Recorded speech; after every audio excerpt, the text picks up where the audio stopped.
we are here at Fun Fest with Small Black. How you guys doing? Cool. We're doing Awesome. well. We've got Josh and Juan here. If you guys could say your name and what you play. Yeah. I am Josh Kolinick. I sing and play keyboards and guitar. My name is Juan Pazanski. I play bass and guitar. You guys are from Brooklyn, New York. You've just came down for a short tour. Dallas, Columbus, and Memphis, and then we go back to Birmingham, Alabama, and Atlanta. Awesome, cool. How was your show last night? We heard it from back here. It sounded really awesome. Oh, the one at the festival here? Yeah, it was awesome. It's great. We had some crazy technical problems. Like an amp just started. I think we blew the tube on it, so it just started shrieking for half a song. But I think in the end that kind of like set us on the right path and got us a little angry in a good way. So yeah, it was a great time. Yeah. About your general instrumentation, your music is so diverse from any other music I've heard, and I don't know, could you guys just kind of elaborate about the different instruments you use, the different synthesizers, kind of how your setup is? Juan, you're the tech guy. Yeah. Well, we use a lot of different stuff. We use a lot of drum machines, and we have like a big collection of keyboards.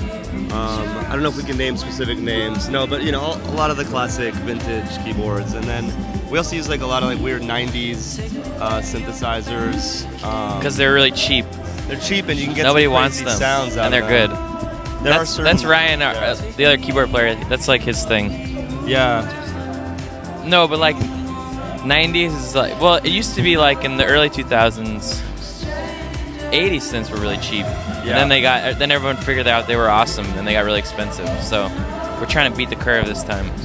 You can get a lot of cool sounds out of those kind of keyboards. I guess we're kind of anti-software synths. I mean, you can get really good sounds out of them. They're much better than they have ever been, but I think you got to make some rules, and you have to limit your palette somehow. So it almost gives you too many options. Yeah. So it's like you'll just download 10,000 more sounds. I know. And it's like, just kind of takes a little bit of There's the fun something out nice of it. about the physicality of an actual keyboard and the synthesizer just sitting in front of you. So You guys just came out with your new album, Limits of Desire. Definitely go check Limits of Desire out. How would you explain your album to someone who's never heard it before, and like how it's different from the other albums you've done?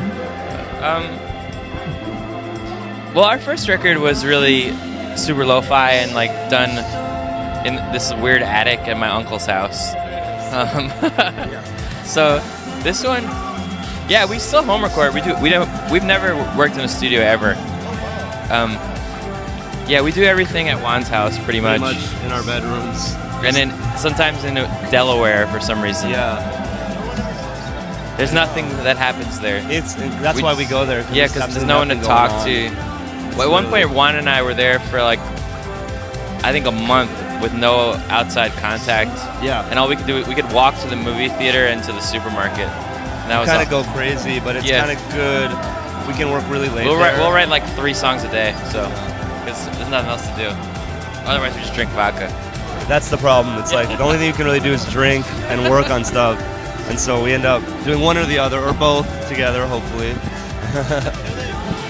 You know that scene in Wayne's World when Garth is like, "What's up? We're in Delaware," and like don't have like a theme. That's all anyone will ask you about if you mention Delaware. Yeah. They really kind of nailed it. They did. Film. They summed the state up in one anecdote. Could you guys say your number one top favorite band of all time? And I know this is a hard question because that changes like probably every day for every person, but just I think Brian Eno. I think he's the dude who'll kind of get to that top spot for me the most, just because of how like vast his body of work is and how different it is, and he just has chops as a songwriter, a producer, a singer, and a player, and just a thinker. So I don't know. He's the gold standard for me.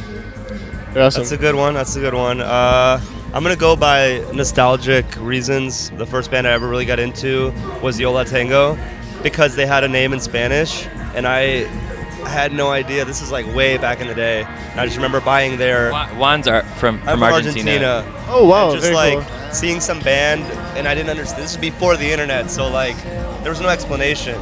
So I was intrigued. I listened to it, and obviously it was one of my favorite bands. But so I'm gonna go with Yola Tango. This is Small Black here, Mac Radio Austin here at Fun Fest. Thank you guys so much for talking with us. Thank you. Thanks for having us. Fire.